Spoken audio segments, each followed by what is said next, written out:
Welcome to this series of MGT 101 short lectures. ये MGT 101 के short lecture series की video है। Complete series इस चैनल के ऊपर अपलोड की जा रही है और आज की वीडियो के अंदर आपको MGT 101 का मॉड्यूल नंबर 18 करवाया जा रहा है। इसके अंदर जितने भी टॉपिक्स हैं उनके मेन पॉइंट्स आपको करवाए जा रहे हैं। तो शुरू करते हैं आज के इस ट्यूटोरियल को।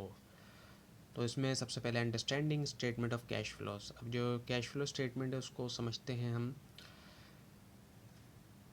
तो जो स्टेटमेंट ऑफ कैश फ्लो है ये क्रिटिकल फाइनेंशियल स्टेटमेंट है जो कि एक्सप्लेन करता है कि कैसे कैश जो है वो मूव इन होता है, मूव आउट होता है, किस तरीके से कैश बिजनेस में आता है और बिजनेस से जाता है एक स्पेसिफिक पीरियड के दरमियान। और इनकम स्टेटमेंट के मुकाबले में जिसका फोकस तो प्रॉफिटेबिलिटी होता है, इस स्टेटमेंट का ये जो स्टेटमेंट है एम्फेसाइज करता है लिक्विडिटी के ऊपर। कैटेगराइज किया जाता है कैश फ्लो को ऑपरेटिंग, इन्वेस्टिंग और फाइनेंसिंग एक्टिविटीज़ में। इसका प्राइमरी पर्पस होता है कि हेल्प करे स्टेक होल्डर्स को अंडरस्टैंड करने में कि क्या कंपनी जो है वो जनरेट कर सकती है सफिशिएंट कैश सस्टेन करने के लिए ऑपरेशन, पे करने के लिए डेट और फंड करने के लिए ग्रोथ को। और एग्जांपल लें तो एक कंपनी जो है वो हो सकता है रिपोर्ट करे हाई प्रॉफिट, लेकिन लिक्विडिटी इश्यूज आ सकते हैं। और ऐसा क्यों होता है कि पेमेंट्स अगर उसकी फंसी हुई हैं इस वजह से। So statement of cash flow जो है वो प्रोवाइड करता है क्लैरिटी, शो करते हुए एक्चुअल कैश इनफ्लो और आउटफ्लो, और इसी से बेटर डिसीजन मेकिंग होती है इन्वेस्टर्स के लिए, क्रेडिटर्स के लिए और मैनेजमेंट के लिए भी। और ये मदद भी करता है आइडेंटिफाई करने में ट्रेंड्स, जैसे कि एक्सेसिव रिलाई होना फाइनेंसिंग या हैवी इन्वेस्टमेंट के ऊपर फिक्स्ड एसेट्स के अंदर। और ये ज़रूरी इस चीज़ के लिए भी है देखने के लिए कि जो फाइनेंशियल हेल्थ होती है इकोनॉमिक अनसर्टेनिटी के दरमियान, क्योंकि रिवील करता है कि क्या फर्म पूरा कर सकती है शॉर्ट टर्म ऑब्लिगेशन बगैर किसी एक्सटर्नल फंडिंग के। Now the structure and component of statement of cash flow. अब जो ये स्टेटमेंट ऑफ कैश फ्लो होता है ये 3 हिस्सों में इसको डिवाइड किया जाता है, ऑपरेटिंग, इन्वेस्टिंग और फाइनेंसिंग में। और जो ऑपरेटिंग एक्टिविटीज़ है वो रिप्रेजेंट करती हैं कैश फ्लो जो है और बिजनेस ऑपरेशन से, जैसे कि कैश रिसीव्ड फ्रॉम कस्टमर और जो पेमेंट होती है सप्लायर को। और एग्जांपल लें तो जैसे कि रिटेल स्टोर्स का कैश इनफ्लो आता है सेल से और आउटफ्लो होता है इन्वेंट्री परचेज के लिए, वो फॉल करता है इस कैटेगरी में।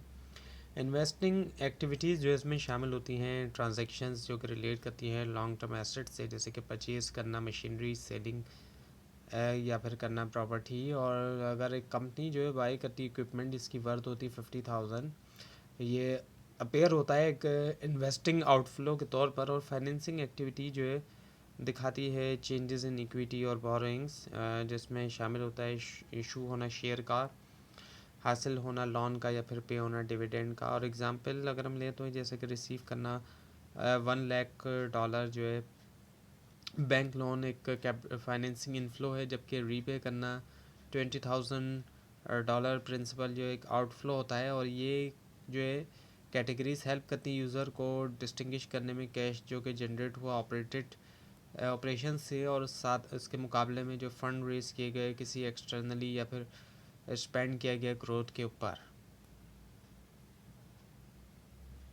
Now the methods for calculating cash from operations. Direct method होता है, इसमें कैलकुलेट किया जाता है ऑपरेटिंग कैश फ्लो जो है लिस्ट करते हुए एक्चुअल कैश रिसीव और पेमेंट जो है पीरियड के दरमियान स्टार्ट होता है। कैश कलेक्ट किया गया जो कि कस्टमर से और डिडक्ट किया जाता है कैश जो कि पे किया गया सप्लायर को, एम्प्लॉयर को और ऑपरेटिंग एक्सपेंसेस के लिए। और एग्जांपल ले तो जैसे कि कंपनी जो है रिपोर्ट करती है सेल्स जो है 1 लाख डॉलर की और अकाउंट रिसीवेबल जो इंक्रीज़ होता है 10,000 से, और एक्चुअल कैश जो कि कलेक्ट किया गया वो होगा 90,000 डॉलर। और इसी तरह से पेमेंट जो की जाती है सप्लायर को टोटल 50,000 डॉलर की गई और सैलरीज अमाउंट जो है 20,000 है, इनको सब्ट्रैक्ट किया जाएगा नेट ऑपरेटिंग कैश फ्लो निकालने के लिए। ये मेथड प्रोवाइड करता है क्लियर पिक्चर जो कैश ट्रांजैक्शन की, लेकिन रिक्वायर करता है डिटेल रिकॉर्ड जो कि इसको बनाता है कम जो है यूज्ड कंपेयर किया जाएगा इनडायरेक्ट मेथड के, जबकि ये हाईली ट्रांसपेरेंट और यूज़फुल होता है इंटरनल कैश मैनेजमेंट के लिए। बिजनेसेस जो कि अक्सर प्रेफर करते हैं इस अप्रोच को जब वो चाहते हैं कि मॉनिटर करें लिक्विडिटी क्लोजली या फिर कंप्लाई करें रेगुलेटरी रिक्वायरमेंट्स के साथ। और एम्फेसाइज किया जा रहा होता है कैश बेस्ड रिपोर्टिंग। और ये डायरेक्ट मेथड हेल्प भी करता है आइडेंटिफाई करने में स्पेसिफिक एरियाज जहाँ पे कैश कंज्यूम किया जाता है, जैसे कि एक्सेसिव ऑपरेटिंग एक्सपेंस या फिर डिलेड कलेक्शन। अब इनडायरेक्ट मेथड की हम बात करते हैं। ये जो है शुरू होता है नेट इनकम और एडजस्ट किया जाता है नॉन कैश आइटम के लिए और चेंजेस जो कि वर्किंग कैपिटल के अंदर, ताकि ऑपरेटिंग कैश फ्लो तक पहुंचा जा सके। और जैसे कि अगर स्टार्ट करें नेट प्रॉफिट के साथ $2 लाख की और ऐड किया जाए back cash non cash expenses जैसे कि डेप्रिसिएशन $30,000, एमोटाइजेशन $10,000, नतीजा क्या निकलता है फिर $2,40,000।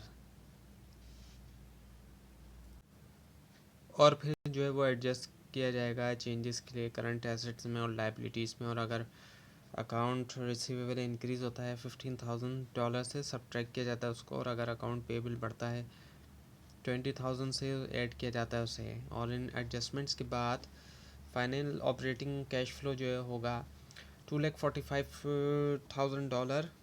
और ये मेथड वाइडली तौर पे यूज़ किया जाता है क्योंकि ये अलाइन है एक्रोल अकाउंटिंग के साथ, और ये इसमें कम ये रिक्वायर करता है लेस डिटेल जो है कैश ट्रांजैक्शन डेटा, और ये हेल्प करता है रिकनसाइल करने में नेट इनकम जो है कैश फ्लो के साथ, और ऑफ़र कर रहा होता है इनसाइट के क्यों रिपोर्टेड प्रॉफिट मुख्तलिफ होता है एक्चुअल लिक्विडिटी से। Now the working notes and practical examples. Working notes जो है वो ज़रूरी होते हैं प्रिपेयर करने के लिए स्टेटमेंट ऑफ कैश फ्लो जो एक्यूरेटली। W1 जो है वो कैलकुलेट करता है कैश जो है ऑपरेशन से, या तो डायरेक्ट हो या इनडायरेक्ट मेथड हो। W3 और W2 जो है एडजस्ट करते हैं इनकम और एक्सपेंस जो है ओपनिंग और क्लोजिंग ड्यूज़ के साथ, ताकि डिटरमाइन किया जाए एक्चुअल कैश इम्पैक्ट। और जो W4 होता है वो कंप्यूट करता है इनकम टैक्स जिसको पे किया गया एडजस्टिंग टैक्स एक्सपेंस से प्रोविज़न के साथ। और W5 जो है वो ट्रैक करता है फिक्स एसेट मूवमेंट जिसमें शामिल है परचेजेस और डिस्पोजल, और ये रिक्वायर कर रहा है रिकन्सिलेशन डेप्रिसिएशन के साथ और सेल्स प्रोसीड। और W6 जो है वो डिटरमाइन करता है कैश और कैश इक्विवेलेंट जिसमें शामिल है शॉर्ट टर्म इन्वेस्टमेंट और bank balances. Now the common tips and final insights. जब प्रिपेयर कर रहे हैं स्टेटमेंट ऑफ कैश फ्लो, हमेशा जो है वो क्लासीफाई किया जाता है कैश फ्लो करेक्टली जो है ऑपरेटिंग, इन्वेस्टिंग और फाइनेंसिंग कैटेगरीज में। मिस क्लासिफिकेशन से डिस्टोर्ट हो सकता है फाइनेंशियल एनालिसिस और उससे इनकरेक्ट कंक्लूजन आता है। और एग्जांपल लें तो जैसे कि इंटरेस्ट जो है वो पेड जो है वो अक्सर डिबेटेड होता है ऑपरेटिंग और फाइनेंसिंग के दरमियान, लेकिन जो ज़्यादा स्टैंडर्ड मोस्ट स्टैंडर्ड जो है वो क्लासीफाई करते हैं उसको ऑपरेटिंग के अंडर। और इसी तरह से डिविडेंड पेड्स टिपिकली तौर पे फॉल करते हैं फाइनेंसिंग में। इंश्योर करें एडजस्टमेंट जो है नॉन कैश आइटम्स के लिए जैसे कि डेप्रिसिएशन, अमोर्टाइजेशन और जो अनरियलाइज गेन या फिर लॉस हैं वो एक्यूरेट हो। और अवॉइड करा जाए एजम्पशन के तमाम एसेट्स और लाइबिलिटीज़ बिलोंग करते हैं ऑपरेटिंग एक्टिविटीज़ से। एक्सेप्शन शामिल हैं शॉर्ट टर्म इन्वेस्टमेंट और टैक्स प्रोविज़न।